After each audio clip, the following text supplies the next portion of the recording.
What were your thoughts after looking at the film? About like the game.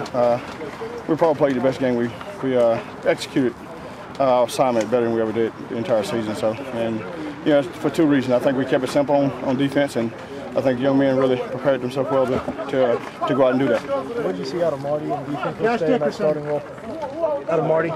Yeah, well, Marty, he ended up crapping in the game, played 9 plays, but we'll start him this week, and hopefully he can play more plays. I got great confidence in Marty and his ability. Is it gratifying to be able to say that after the biggest game of the season, at least with that on the line? Well, to be able to come up in that time? Well, not just because it's the biggest game, because you want your players to do well all the time, and you want to see them execute and do that assignment, and we hadn't done that all season, not every play, and we were very close to doing it every play on Saturday night. Have you concluded that the secret to having success back there is to keep it simple, to follow the KISS system and not make it too complicated for these guys? Well, again, you got to figure out the reason that you've had mistakes and the reason why we're having mistakes. And if we're doing too much, then we're doing too much as coaches. And so the obvious simplifying it, helped them. And we made it simple, and the game plan was real simple, and they executed.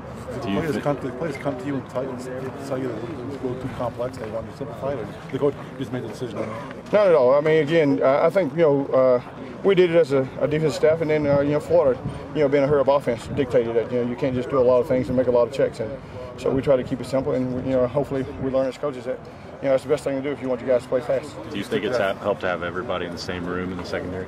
Of course. I mean, anytime you can hear the same voice, Coach Beamer is he talks in the meeting just like I do. So we all need to be in there together. We're connected somehow with the 5 guys in the perimeter. So if we all know what each other is doing, it's going to help us. Do you wish you'd done that sooner?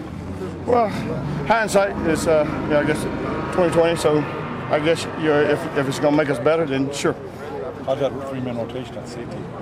Well, it went well. I thought DJ played really well. Got to end up getting a game ball, and Akeem played well, and then Devontae played really well. He tackled well, and he was physical, and he played just as many plays he did when he was a starter. So we'll see, can we keep the same rotation? Some of the TV analysts were speculating that you guys matched up better against Florida than you did against Arkansas. Do you buy into that? Well, I think it's two different total offenses. Arkansas want to throw the football, and they're good at doing it. And Florida's want to run the football, and hadn't put a lot of emphasis into throwing the ball. So of course that's when you play a running team, it plays into the advantages pass coverage. You're facing a pass-oriented team this weekend in Troy. They put some pretty impressive passing numbers. No question. They're real good. They're very efficient. I think they're 13th nationally throwing the football, and over 300 yards a game. So it'll be a big test to see how much we'll improve. With the rotations that we got going on, and hopefully, it'll pay off like it did last week. Did the defense need that one just for confidence? And it had kind of been a long month, I think, having to answer a lot of questions. No question. And, I think, our third down defense has been, not as good as we would love it to be. You go Florida's 2 for 14. Of course, that's going to give you confidence. And, hopefully we can carry it on to this ballgame. It seemed like there was a lot more hard hitting. First of all, did you feel that way? And if so, did that just kind of come from confidence or just it seemed like they arrived with a bad attitude a little bit more? Well, again, I think it goes back to keeping it simple. And when guys know what they're doing, they can play fast and they can get to the ball a lot quicker. So, and we've been harping on being disciplined and staying in your zones and breaking on the ball as your quarterback throw it, not where his eyes is looking. Right. So, hopefully those things are paying off. And then, again, we was trying to be physical last Tuesday in our tackling circuit and that we did against the receiver. So I think it all paid off.